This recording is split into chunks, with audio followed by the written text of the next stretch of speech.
आपका बहुत बहुत स्वागत है हमारे चैनल ह्यूमन साइकोलॉजी पर। दोस्तों, सबसे पहले मैं आप लोगों से माफ़ी चाहूँगा क्योंकि मैंने करीब करीब 1 साल से कोई कहानी पोस्ट नहीं की, लेकिन कुछ ऐसी प्रायोरिटीज़ में उलझ गया था कि समय निकालना मुश्किल सा हो गया था।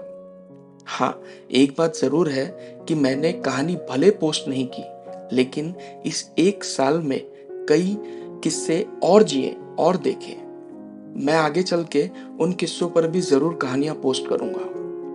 तो चलिए, ज़्यादा समय बर्बाद ना करते हुए अपनी कहानी की शुरुआत एक कहावत से करते हैं। कभी-कभी ज़िंदगी हमें ऐसे मोड़ पे ले आती है जहाँ सच और भरोसा दोनों एक जैसे दिखते हैं। कोविड के बाद का वक्त था। ज़िंदगी थमी हुई थी और सोच समंदर की तरह गहरी थी। मैं अपने आप को सुधरने, समझने और एक नए तरीके से जीने की कोशिश कर रहा था। और इस जर्नी में कुछ लोगों ने ऑनलाइन प्लेटफॉर्म्स के जरिए मेरे दिलो दिमाग पर गहरा असर डाला था। एक पॉडकास्ट चैनल है, उसके हर शब्द में ज्ञान, आवाज में संजीवनी और बातों में स्पिरिचुअलिटी का तड़का। उसका हर एपिसोड ऐसा लगता जैसे कोई अपना बोल रहा है। मुझे लगा शायद ये वही रास्ता है जो मुझे अंदर से बदलेगा।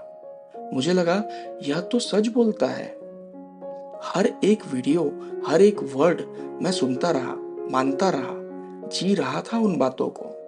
लेकिन फिर एक दिन उस इंसान का एक ऐप आया, मेडिटेशन, सेल्फ अवेयरनेस, एनलाइटनमेंट के नाम पे। मुझे लगा ये सही है, सेल्फ ग्रोथ का जमाना है।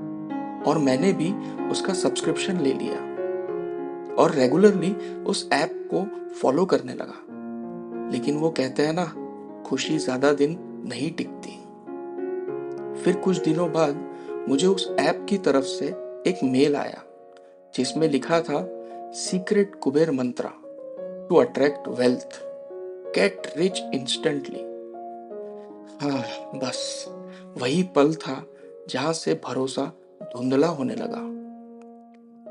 मिडिल क्लास होने का दर्द वही समझ सकता है जो इस सिस्टम का हिस्सा रहा हो। हम वो लोग हैं जो गेट रिच क्विक सुनते ही उम्मीद, सपना और भूल का कॉम्बो बन जाते हैं। और वो लोग जो हमारी इस कमजोरी को समझ जाते हैं, वही लोग उसी पर पिन पॉइंट मार्केटिंग करते हैं। जिसने मुझे अवेकनिंग सिखाई थी, अब अट्रैक्शन मंत्र बेच रहा था। अभी मेरा यह घाव सूखा भी नहीं था और एक दिन उस भाई साहब ने किसी और प्लेटफॉर्म पर एक आपत्तिजनक स्टेटमेंट दिया, वो भी नेशनल टेलीविजन पर। इतना घिनौना, इतना बेहया कि पूरे देश में उसका विरोध हुआ था। 4 साल का मेरा और करीब करीब उन 58 लाख लोगों का जो उसे फॉलो करते थे, उनका ट्रस्ट एक पल में खाक हो गया। अब तक तो शायद आप लोग समझ भी गए होंगे कि मैं किसकी बात कर रहा हूं, और गैस कर लिया हो तो कमेंट में बताइए। तब मुझे उसकी मुस्कुराहट के पीछे की सच्चाई समझ आई। राम के भेष में रावण था वो। दोस्तों, ये दुनिया अब इल्यूजन से भरी है। यहाँ लोग ग्रोथ के नाम पे लालच बेचते हैं और नॉलेज के नाम पे शोर। बात किसी एक इंसान की नहीं है, बात हमारे चॉइसेस की है। हम किसको सुनते हैं, किसको मानते हैं, वो हमारी जिंदगी के डिसीजंस बन जाते हैं। अंधभक्ति में सबसे बड़ा रोग है सवाल ना करना। अपने आदर्श दिमाग से चुनो, दिल से नहीं।